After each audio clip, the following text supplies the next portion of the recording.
Okay, the Paddlin Dads 2024 trip. To say this one was a dandy would be a gross understatement. So this year we chose to stay in New Brunswick. We flipped back and forth from New Brunswick to Nova Scotia, but this year we chose to stay in New Brunswick. The river we decided to paddle on this year was none other than the Nepisiguit River.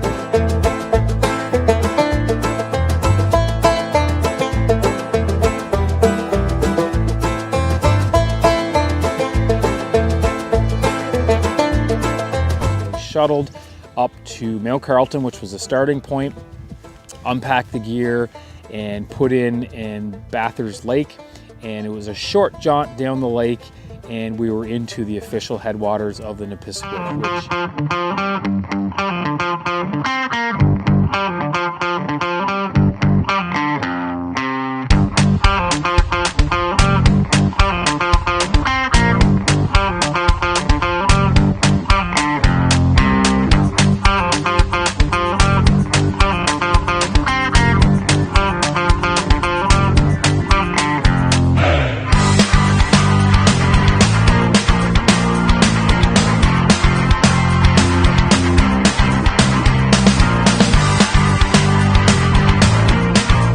First night we hunkered down at Silverbrook campsite, a nice primitive site on the Nepisiguit Mi'kmaq Trail, and just started to settle in and things were good.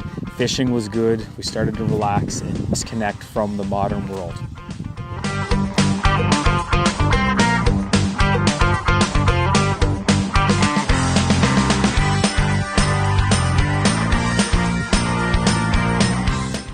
We got up on day 2 and the mission today was to get a little bit further downriver to get in the heart of the brook trout fishing, which was really good our first night, and just kind of pick our way down.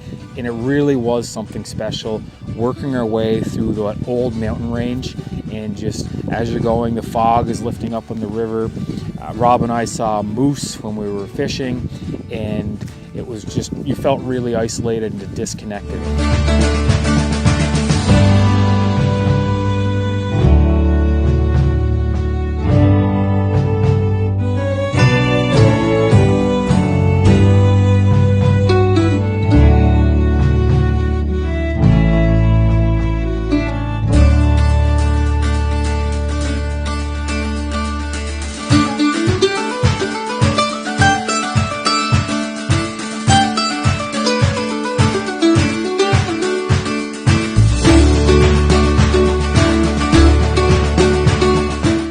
Day 3, the mission. Today we were exiting the first portion, which was really the tighter upper portion of the Nepisiguit River, really good brook trout fishing. And now we were changing gears, packing up the fishing gear and starting to get into the white water, a little bit of portaging. And big question mark for day 3 was getting around Indian Falls. We knew some of it was runnable, but the water was pretty low seasonably, so we didn't know how much we could get through and how much we were going to have to portage around. The first upper sections leading into Indian Falls and the first couple sets, super fun, class 2 rips, kept us on our toes, kind of dialed things back in because the first couple days were pretty slow moving water and things were really starting to heat up, literally and figuratively. We portaged the bottom section of Indian Falls, it just wasn't runnable.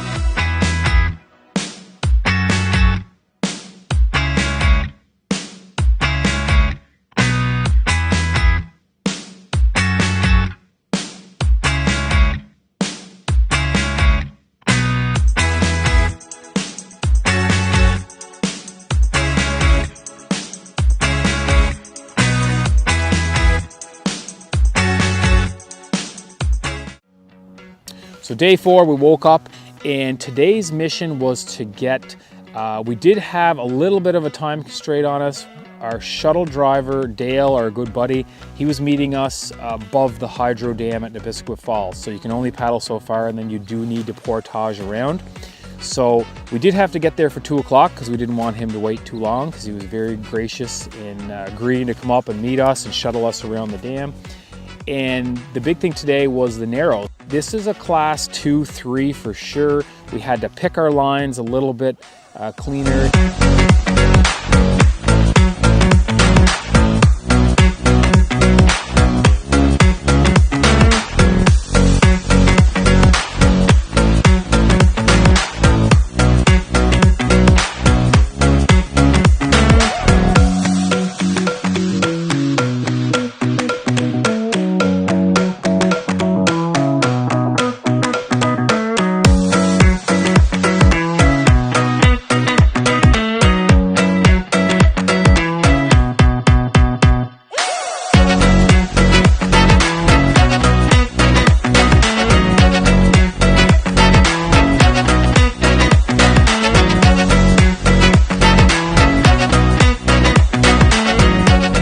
So we met Dale pretty much right on time. We got to him and his cousin Karen were there waiting for us. We shuttled around. We ended up just going right to Chain of Rocks. So day 5, we kind of lounged around that morning, and I think I spent the whole time just running those rips, ferrying across the rapids, really trying to hone in some skills.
Pulled over at one point above Paddlin Falls, and we all agreed we didn't have cell reception, but we said, geez, it must be in the 30s today. It was really, really hot.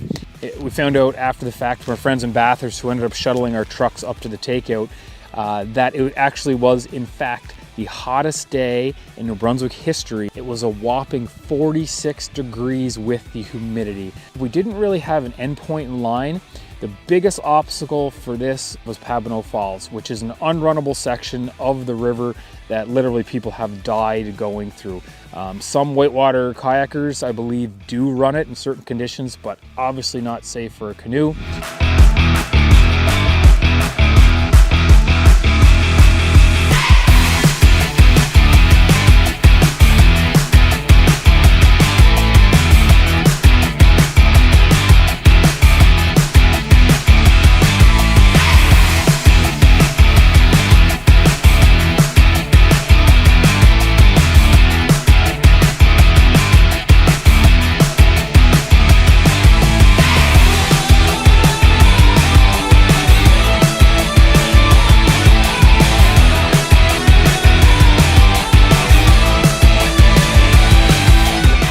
Right at the end of Paddlin Falls.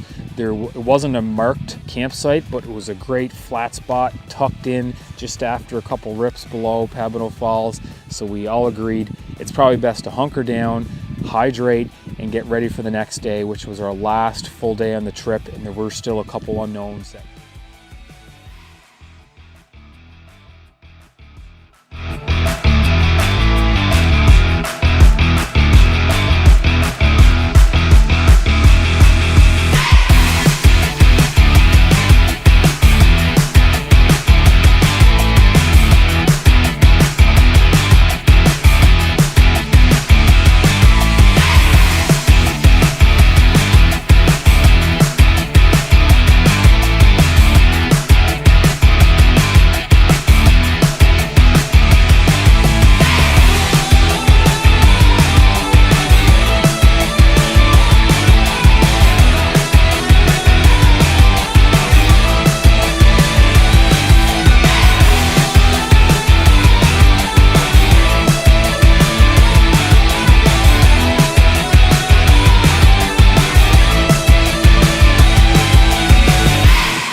So day 6, we woke up after a pretty uncomfortable night. If you've ever slept in a tent during a heat wave, it's not very comfortable. I don't know how much sleep we got. I know I didn't sleep very much. And when we got up in the morning, usually you get up and the river's pretty cool, you got that cool mist. It was warm. It didn't cool off overnight. It was probably high 20s or low 30s in the morning. We jumped in the river to cool off before we started, and it wasn't even refreshing. It was like bathtub water. The unknowns for day 6 was rough waters. And they aptly are named rough waters because there were sections that were quite rough.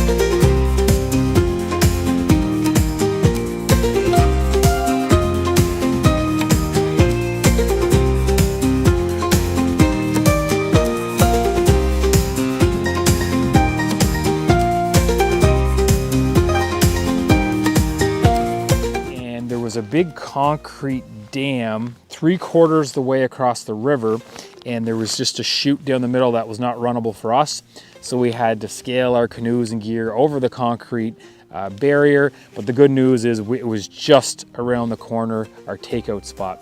So we made it to the takeout spot, and the plan for this trip was to start the trip fishing and end the trip fishing. Brook trout in the upper section and striped bass in the lower section.